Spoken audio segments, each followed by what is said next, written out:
you didn't get extended. You're in your last year of your deal. Yeah. And the narrative is that you can't win in the first round.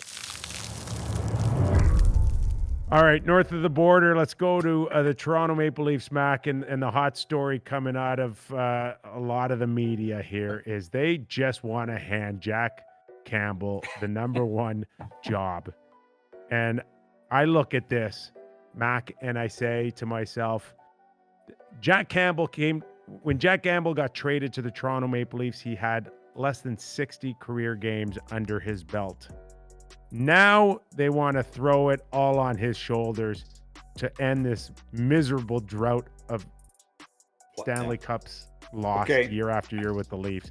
I'm not sure I'm ready to do that just yet. How many games has he played this year? 3 or 4? 4 games. So he's played 4 games this year. 2 shutouts. Unbelievable. Back-to-back shutouts. He's played 4 games. He's looked good in all 4, but it's 4 games. And they're spread out. Over 4 months. And he's had groin injuries, I believe. You talked about this last week, about Freddie Anderson's contract situation, which puts enormous pressure on Freddie, on the organization. Jack Campbell never has been a number 1 since Sault Ste. Marie, if I'm not mistaken, maybe in the minors. With Kyle Dubas. And Sheldon Keefe. I don't know if Sheldon was there yet. He may not have been. He may have been in Pembroke, or he may have been in the Marlies. We don't know. Not the Marlies. But so, you know what? Jack Campbell's looked good. I mean, he had a hell of a game against Calgary. I mean, Calgary weren't really hitting on all cylinders. They looked like the Calgary Flames pre-Sutter. They looked like the Calgary Flames under Brian Sutter than the Calgary Flames under Darryl. Not to take anything away from Jack Campbell, because, Mac, we've seen scenarios, albeit not many, where could Jack Campbell be the next Jordan Binnington, where you have this guy that's been down and out the majority of his career. You know, he was drafted in the first round, Mac, I think 10 years ago. By Dallas or LA? Dallas, I believe. By Dallas. Yeah. And it's been a tough climb to even get to this point where he is today. Could he be the next Jordan Binnington? He might get that opportunity. I just don't like the odds, Mac. Well, the difference is this is supposed to be a Stanley Cup contending team, and everybody believes it.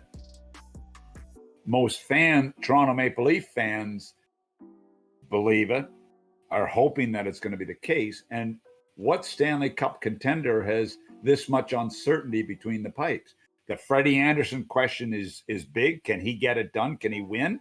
And can Jack Campbell win it and stay healthy? Maybe more importantly. So it's a real tough challenge. This is interesting. And can you win at playoff time with a third line of Thornton, Spezza, and Kerfoot? Well, just before we close off on this whole Jack Campbell, Frederik Andersen conversation, Mac, the other thing too is, again, the sexy story is Jack Campbell. The media's all over it. But as a coach and a general manager, you got to really consider here Frederik Andersen. And by chance that Jack comes in and takes the net, even for a week or 2 weeks, and then starts faltering, you might have to go back to Frederik Andersen. You don't want to shit all over him. You don't want to lose him mentally. You want to believe it. You better be very careful the way that you this thing plays out here. I'm okay with Jack getting the next start, and I'm okay with the narrative that you want Frederik Andersen to work on a few things. But don't lose this guy. You can't afford to lose this guy. There's no way you can afford to lose him. And it's easy for the media, to jump all over Freddie. I told you. They tried to trade him. It didn't trade him. You have to go into the playoffs with a number one goaltender on top of his game when you enter the playoffs. That's what you have to do, and you have to be ready for that. And you know you're going to be going against a Hellebuck. You know you're going to be going against a Carey Price. You know you could be going against a Markstrom. You could be going against a Demko. You don't know, I mean, these teams have with the exception of Edmonton, have all potential to be stars in the playoffs. And we don't know what Smith can do. He's been a star in the playoffs too, Smith, earlier in his career. So look, goaltending in the North is going to be one of the key elements of who comes out and who wins, as it is in everyone. Not to be Don Cherry, and let's go to the tapes when I said this, but I did say that it was really shaping up for Jack Campbell here to end up with this job. Yeah. I said that months ago.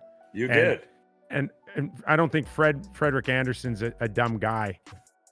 You didn't get extended. You're in your last year of your deal. Yeah. And the narrative is that you can't win in the first round. So it was leading towards this moment here of people screaming Jack Campbell's now the number one goalie with the Toronto Maple Leafs. That was the narrative a while ago. And at this point, with 20 plus games left in the season, he's played 4 games. Doesn't matter. I know. Doesn't matter if he's the best goalie, but yeah, that's where it makes it even tougher. As to where is he going to be? Right now, he's played damn well. He has, and he's a popular guy, and he's a team guy. And well, there's you nothing cheer for you him. can. You cheer for Jack Campbell. Yeah, Very easy. Damn right. And Kyle knew him. Kyle liked him. Kyle respected him. That's why he did the deal. He believed in him. And you just hope. Yeah. One thing when you go into the playoffs, other teams' goaltenders are going to be on top of their game. The Leafs, whether you believe, the Leafs have to get great to amazing goaltending to win at playoff time. Well, they have to, or they're not going to have the success.